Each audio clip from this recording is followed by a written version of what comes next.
How many years do you think you have left? Not in a morbid way, just honestly, quietly. When you lie in bed at night and the noise fades, do you ever wonder, do you feel weaker these days? Or is life just quieter? Maybe it's not weakness. Maybe it's clarity. Maybe for the first time in decades, you can hear your own thoughts without the world shouting over them. Maybe you've slowed down enough to finally feel the weight of your own story. If you've clicked on this video, you're probably not 20 anymore. You've lived through things, divorces, retirements, heartbreaks, the long goodbyes. You've watched people leave, jobs end, and mirrors change. You've been strong when it wasn't easy. You've kept going when you didn't feel like it. And now here you are, still standing, still breathing, still asking, what now? This isn't a sad video. I'm not here to mourn time. I'm here to honor it. This is a space for those starting over. The ones who thought their best years were behind them but still feel a flicker of something in their chest, a question, a hope, a second wind. Maybe you're figuring yourself out at 60. Maybe you're chasing a dream at 70. Maybe you've just found a little peace after 30 years of noise. Whatever brought you here, I'm glad you came. Truly, for the next 2 hours, I'm not going to rush you. There will be no flashy cuts, no background noise, no pressure to be anything other than exactly who you are in this moment. We're going to walk through stories, real ones. You'll hear truths that might sting a little, memories that sound like your own, and moments that remind you that the story isn't over. You'll hear about a man who found his voice after retirement. A woman who took her first solo vacation at 68 and cried when she realized she didn't need permission. People who felt invisible in rooms they used to own, but found a new kind of power in being overlooked. You'll hear about fear, about forgiveness, about falling in love when no one's watching, and about doing something finally for yourself. We're not rushing through anything here. We're sitting in it, letting it breathe. You deserve that. So if you're still with me, stay. Take a breath. Let your shoulders drop. This is your time. No one's grading you. No one's waiting on you. You don't have to prove anything. This isn't about fixing anything. It's about remembering something. You're not too late. You're not too old. You're not forgotten. You're just in a quieter chapter, one where the voice you hear most is finally your own. Do you remember what you thought life would feel like at 60? Maybe you imagine peace. A kind of exhale after decades of doing and giving and working and worrying. Or maybe you didn't think about it at all. You were too busy holding everyone else together. Too busy showing up again and again because people counted on you. Because that's what strong people do. But then you get here, and suddenly the phone doesn't ring as often. The house is quiet. The calendar is emptier than you're used to. And you're faced with something nobody warned you about. Time. Not the racing kind you used to chase. Not the schedule-filled, barely enough hours in the day kind. No, this is a different kind of time. The wide, still kind. The kind that stares back at you and asks, "What now?" Have you felt it? The shift that happens when you realize you're no longer measured by promotions or school pickups or someone else's emergencies. When the identity you wore for so long, mother, husband, provider, fixer, starts to fade, and all that's left is you, can feel unsettling. Like waking up in a house that used to be loud, only to hear your own footsteps echo. But here's the secret no one tells you. This isn't an ending. This is a doorway, one most people rush past if they even make it here at all. See, after 60, life starts to show you what actually matters. The noise quiets. The pretending stops. You're too wise to keep up appearances, too tired to keep being who everyone else needed you to be. And that's freedom most people never taste. I want to ask you something gently. Have you ever thought that maybe you're not slowing down? Maybe you're just finally moving at your own pace? Because the world, for decades, told you to hurry. Told you there was a deadline for everything: marriage, success, reinvention. But that was a lie. There is no deadline. There never was. We've been fed this myth our whole lives. That blooming has a window. That dreams have an expiration date. That you're either extraordinary by 30 or irrelevant by 60. What nonsense. Have you ever watched a flower bloom late in the season? It's quieter, slower. but no less beautiful. In fact, sometimes it's more so because it blooms with the full knowledge that time is precious. That every petal counts. That's you. You are not behind. You are not past your prime. You are not too late. Let me tell you about someone. Her name's Lorraine. At 75, she picked up a pen. Nothing fancy. Just a notebook and some thoughts she'd been holding on to for years. She started writing quietly each morning. No audience. No applause. Just truth. At 77, she shared one of her poems at a local reading. Her hands shook. Her voice cracked. But when she finished, the room stood still. Someone came up afterward, tears in their eyes, and said, "That sounded like my story." By 80, Lorraine had published her first book. Self-published. Printed in small batches. She keeps them in a wooden crate in her living room. When someone visits, she offers them tea and a copy. Not because she wants to sell it, but because she wants them to know. It's not too late. You still have a voice. So let me ask you now, and take your time with this. What's something you've always dreamed of doing, but haven't started yet? Say it out loud if you can, just to yourself. No judgment, no shoulds, no excuses. Is it writing, traveling, falling in love again, learning to paint, opening a small shop with homemade candles, growing a garden that takes over your backyard? Whatever it is, it's not foolish, it's not childish, and it's not too late. Drop it in the comments if you feel ready, or just whisper it to yourself. Let the dream know you're still here. Let it stretch a little in your chest. We are told that youth is the time for firsts, but I've seen more firsts happen after 60 than I ever imagined. First time living alone. First time feeling safe. First time saying no. First time traveling without permission. First time laughing without covering your mouth. First time not caring what people think. You've got time. Not forever. But enough. Enough to become. Enough to explore. Enough to try. And if you're still unsure, still wondering if it's silly to begin now, let me leave you with this. The people who will talk you out of your dream are almost always the ones who gave up on their own. You are not one of them. You are still becoming. And I, for one, am glad you're here. Do you feel weaker now? Or are you just more aware? It's an honest question. One that deserves more than a polite shrug or a quiet laugh. Your body might move differently now. Maybe you need a little more time to get up from the chair. Maybe your knees complain on stairs that used to feel easy. That's real. Let's not pretend it isn't. You feel the creaks, the slower reflexes, the way your hands aren't as quick to open jars or your eyes squint more often at tiny print. These are changes you didn't ask for. They just showed up quietly, insistently. But alongside that, haven't you also noticed something else?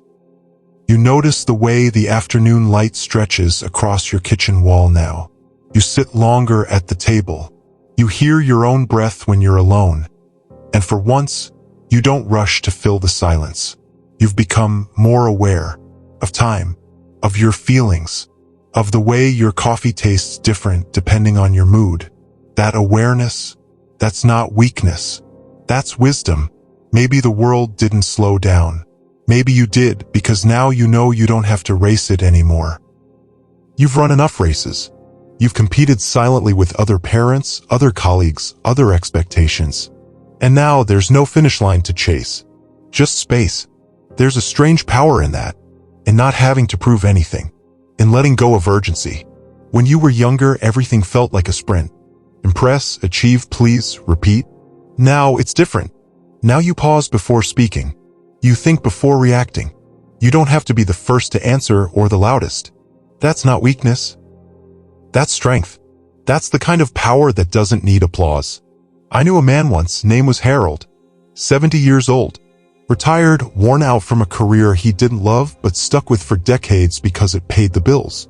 His whole life was a cycle of deadlines, commutes, tension, expectations. When he finally stepped away from work, he didn't know who he was without the stress. He couldn't sleep. It was as if his nervous system didn't know how to stop buzzing. Then, one day, his granddaughter mentioned meditation. He rolled his eyes, but tried it anyway. Just 10 minutes. Sitting, breathing, noticing. That was all. By the third week, Harold told me he was sleeping through the night for the first time in 20 years. He wasn't weaker. He was finally learning to be still. You don't need to chase youth to find meaning. You don't need to move fast to matter. In fact, some of the strongest things you'll ever do will happen slowly. Forgiving someone, saying no, choosing rest, listening without interrupting, admitting you don't know everything, asking for help, giving yourself grace. There's strength in softness. There's courage in quiet. So I'll ask you now, what has slowing down taught you about yourself?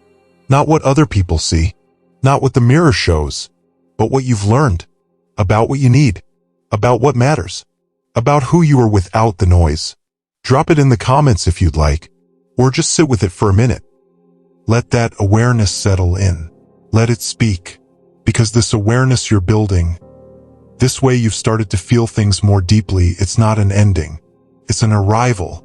And now that you're here, let's walk into something even more tender. Something so many are afraid to talk about, but you might be living through right now. Have you ever found yourself staring at a mirror, not quite recognizing the person looking back? After a divorce? After the kids left? After the funeral? There's a grief that follows loss, not just for the person or the marriage, but for the version of yourself that existed inside it. Divorce after 50, it can make you feel invisible, like people only see what you were, not what you're becoming. Friends shift, invitations stop, even your own reflection looks unfamiliar. But you know what also shows up? Freedom. A quiet freedom that doesn't come in fireworks, but in small, private victories. Sleeping diagonally across the bed. Laughing at your own joke in the kitchen. Wearing what you want. Crying when you need to. Not apologizing for any of it. Or maybe you've retired. The title is gone. The office is silent. And you're left wondering, who am I without the work? It's a haunting question. For years, your worth was attached to a name badge, a calendar, a company. Now it's just you and your mornings. Some days that feels like a gift. Other days it feels like a void. But in that space, something new can be born. I met a man, Thomas. He lost his wife of 40 years. Her absence was not loud.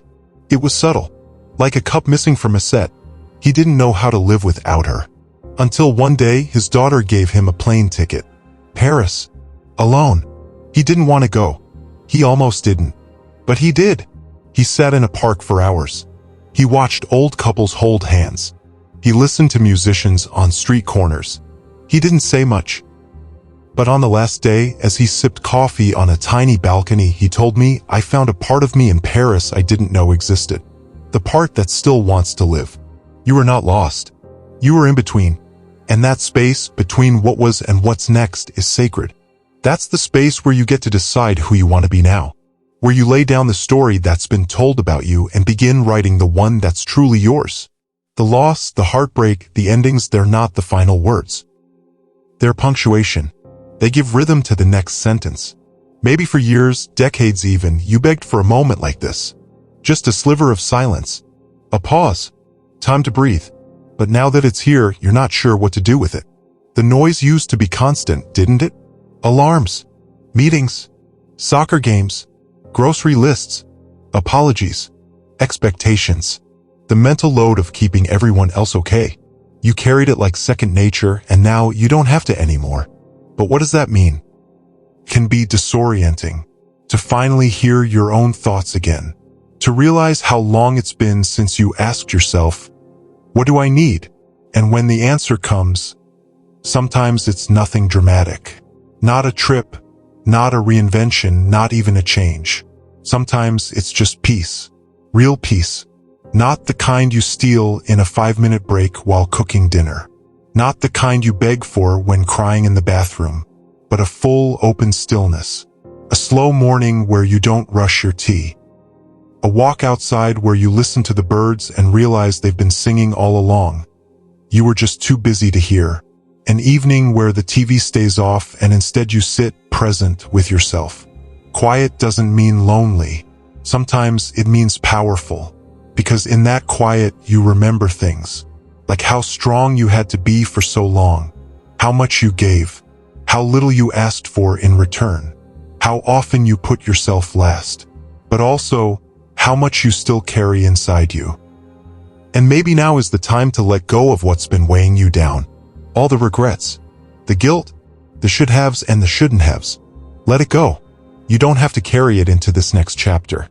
You've already proven everything you needed to. You've already fought the hard battles. You don't need to win anymore. You just need to be. Forgive yourself. For the time you think you wasted. For the words you didn't say. For the things you didn't know back then. You did what you could with what you had. That counts. That matters. So now I'll ask you, where do you find peace these days? Is it in a garden you tend to with gentle hands? Is it in the soft voice of a grandchild who doesn't care about your past, only that you're here now? Is it in the morning light filtering through the window as you drink your coffee in silence? Or is it in the simple act of choosing yourself? Tell me. I'd love to hear it. Because you deserve the peace. And more than that. You deserve to know that your story isn't over. Not even close. You're not too late. You're right on time. This moment is the youngest you will ever be again. So what are you going to do with it? What will you begin? What will you say yes to? Not out of obligation. Not out of fear. But because it calls to you. You can still dream. You can still love. You can still change your mind. You don't need permission. You already have it. There is no age limit on becoming more of yourself. There is no deadline on joy. A new chapter isn't reserved for the young. It's reserved for the willing. So take the trip. Write the book. Join the class. Learn the song. Let someone love you. Start again.